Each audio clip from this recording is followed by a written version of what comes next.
کہ power police کے پاس ضرور ہے کسی کو اریسٹ کرنے کی، مگر آپ یہ بھی دیکھیے ساتھ ساتھ کہ چونکہ ایک آنسٹ انگلینڈ کے اندر خاص طور پہ ایک آنسٹ سسٹم پر پریویل کرتا ہے، وہ کسی شخص کو اگر اریسٹ کرتے ہیں تو وہ جا کر اس کو انویسٹیگیٹ انیشلی کرتے ہیں، اور اگر اس کے خلاف ڈائریکٹ کوئی ایویڈنس نہیں ملتا ہے تو ریلیز بھی کر دیتے ہیں بیل کے اوپر خود ہی۔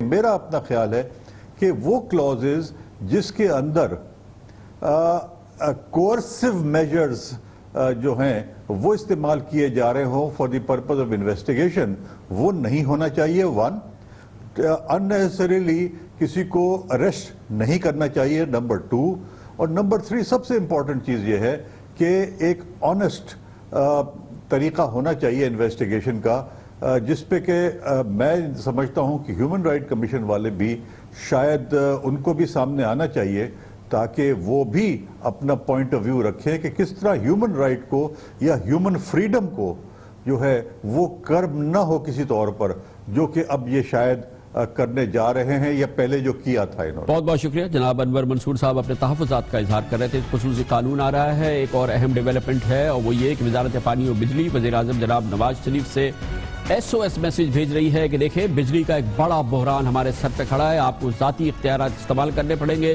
فوری طور پہ وزارت خزانہ کو احکامات جاری کرنے پڑیں گے، ورنہ پاکستان خدا نخواستہ ایک بجلی کے بڑے بحران میں آنے والے چند دنوں میں پھنس سکتا ہے۔ اس کی بات کرتے ہیں چھوٹے سے وقفے کے بعد۔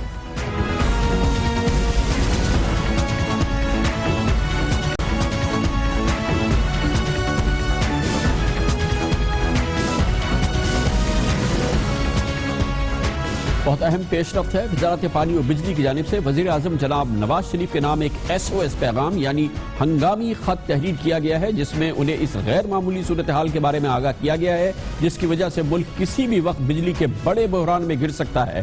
وزیر اعظم سے کہا گیا ہے کہ اس سے پہلے کہ دیر ہو جائے وہ اپنے خصوصی اختیارات استعمال کرتے ہوئے فوری طور پہ مداخلت کریں۔ سیکرٹری پانی و بجلی یونس ڈھاگا نے وزیر اعظم کے پرنسپل سیکرٹری فواد حسن فواد کے نام ایک انتہائی فوری پیغام کے عنوان سے لکھے گئے خط میں کہا ہے وزارت پانی و بجلی کو ادائیگیوں کے لیے فوری طور پہ 175 ارب روپے جاری کیے جائیں۔ وزارت خزانہ نے پاور سیکٹر کو واجب الادا 283 ارب روپے روک رکھے ہیں، ان میں 175 ارب روپے سبسڈی اور 108 ارب روپے سیلز ٹیکس ریفنڈ کی مدد میں دینے ہیں۔ بجلی پیدا کرنے والوں کے فوری طور پہ واجبات ادا نہ کیے گئے تو بجلی کا بڑا بحران پیدا ہو جائے گا، اور اس مسئلے کو روکنا ہے تو وزارت پانی و بجلی نے وزیر اعظم سے کہا ہے کہ وہ وزارت خزانہ کو جناب اسحاق ڈار کو اس سلسلے میں اپنے اختیارات استعمال کرتے ہوئے حکم دے کہ یہ فوری طور پہ ادائیگیاں کی جائیں۔ اس کے جڑے پہ ہے موضوع پاکستان کے گردشی قرضے۔ مسلم لیگ نون کی جب حکومت آئی تھی مئی 2013 میں، اس وقت پاکستان کے گردشی قرضے 480 ارب روپے تھے، جسے حکومت نے بینکوں سے قرضے لے کر ختم کر دیا تھا۔ جولائی 2014 میں یہ قرضے بڑھ کے 244 ارب روپے، جو جون 2015 میں 302 ارب روپے، اور ایک بار پھر 665 ارب روپے کی خطرناک سطح تک پہنچ چکے ہیں۔ اور اس کی سب سے بڑی وجہ یہ ہے کہ حکومت پاور کمپنیز کی بجلی خرید کر اسے قدرے کم داموں میں عوام کو فروخت کرتی ہے اور اس کی بر وقت ادائیگی نہیں کر پاتی۔ مسئلہ جو کا تو وہیں کا وہیں ہے جو کہ جب حکومت نے اقتدار سنبھالا تھا۔ لیکن آج وزارت پانی و بجلی کا یہ کہنا کہ پاکستان بجلی کے بحران کے ایک دہانے پہ کھڑا ہے، وزیر اعظم کو فوری طور پر اپنے اختیارات استعمال کرتے ہوئے وزارت خزانہ کو احکامات جاری کرنے پڑیں گے، اس کی اہمیت کیا ہے یہ ہم پوچھیں گے، اور اس کے لیے ہمارے ساتھ موجود ہے محترم واجد رانا جو سابق سیکرٹری خزانہ بھی ہیں اور ورلڈ بینک میں بھی خدمات سر انجام دے چکے ہیں۔ بہت بہت شکریہ واجد رانا صاحب، ذرا سا سمجھانے کی کوشش کیجئے کہ کیوں وزارت پانی و بجلی وزیر اعظم سے کہہ رہی ہے کہ ایک بڑا بحران آ سکتا ہے بجلی کا، آپ یہ فوراً ادائیگیاں کرائیں۔ کیا واقعی یہ انٹرپریٹیشن صحیح ہے اس صورتحال کی؟ شکریہ کامران صاحب، اس میں دو تین چیزیں آپ کو مد نظر رکھنی پڑیں گی۔ ایک تو یہ کہ پاور پالیسی 2013، دوسرا انہوں نے ایک کیا تھا national tariff power tariff and subsidy guide lines 2014۔ اس 2014 کی پالیسی کے تحت یہ طے ہوا ہے کہ جیسے ہی وزارت خزانہ کو وزارت پانی بجلی سے